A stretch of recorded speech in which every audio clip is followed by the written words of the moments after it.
Good morning.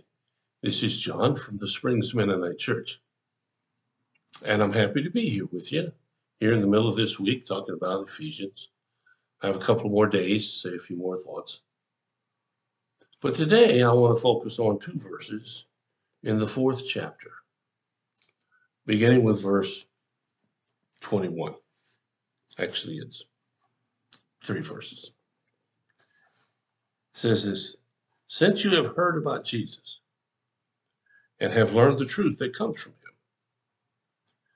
throw off your old sinful nature and your former way of life, which is corrupted by lust and deception. Instead, let the Spirit renew your thoughts and attitudes, and put on your new nature, created to be like God, truly righteous and holy.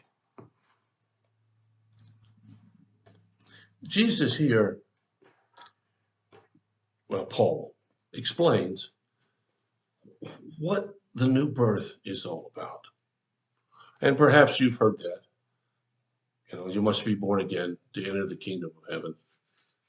Nicodemus says, how can you be born again in John? Jesus says you're born by the Spirit. You have to change what you were doing and move towards what God wants you to do to enter the kingdom of heaven. That's the way it is.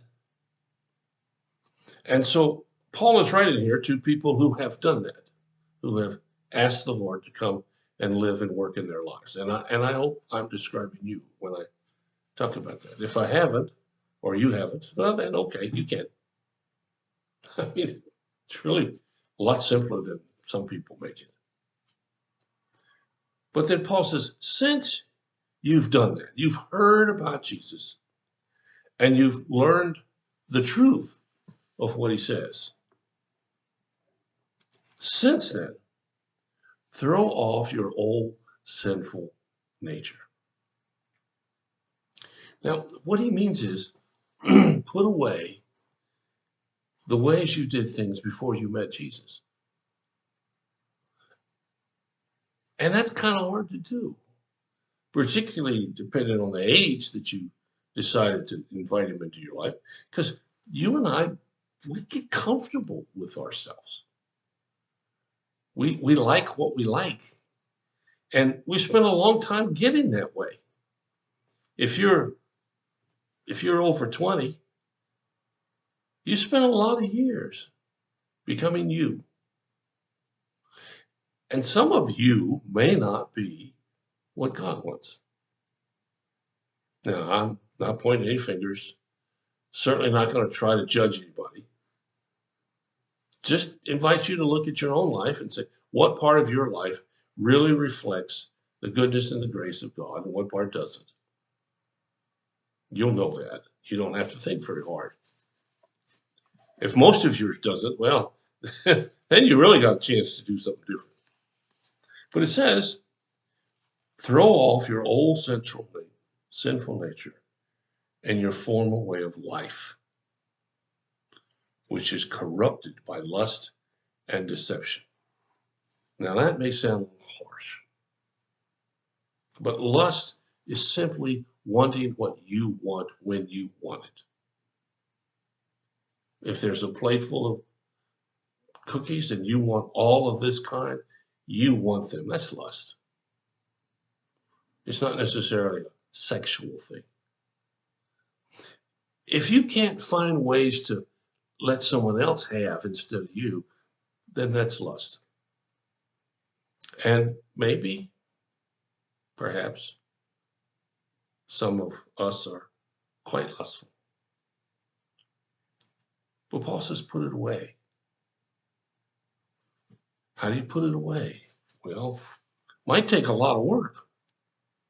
Depends on how much emotional energy you have put into doing these things. They've become habits. Without even thinking, out of your mouth comes a phrase that doesn't uplift God. So it says, put it away, and instead, let the Spirit renew your thoughts and your attitudes.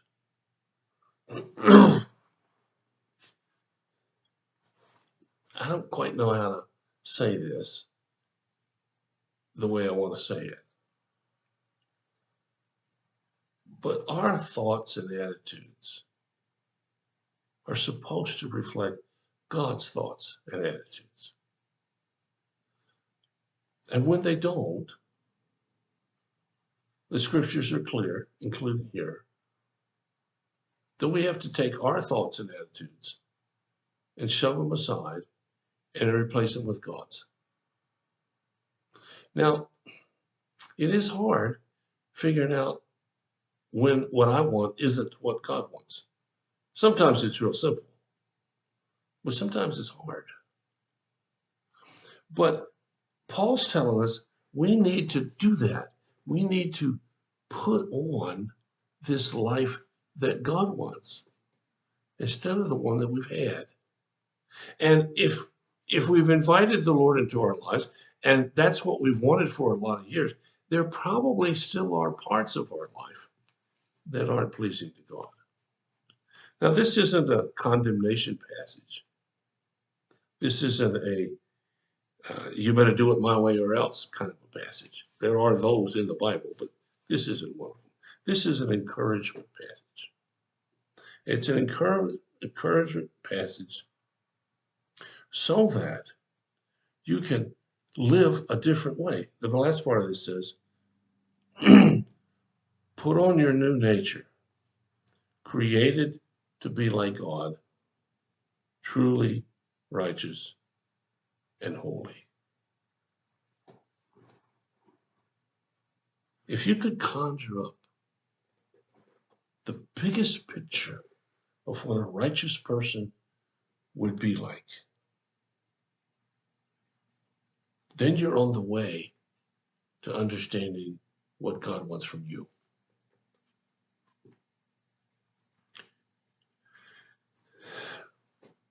God created this world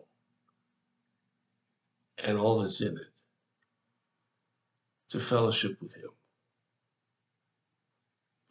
We've corrupted that with thinking that we might be more important than He is. And that has a little subtle way of slipping into many of our ways as human beings. And Paul is saying here, put that aside. Put it aside for something much, much, much better. A life that's righteous and holy. That's the task, folks.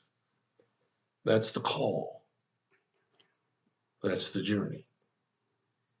And I hope you're doing a better job today than you did last week or the week before. And I hope that you're going to do an even better job next week. If you really want to experience life, experience it in God's plan for you. Thanks for listening. Hope you have a great day. If you have a prayer concern or a physical need that we might be able to help you with, let us know. We'll do whatever we can as fast as we can to be of service. God bless you. I'll talk to you again.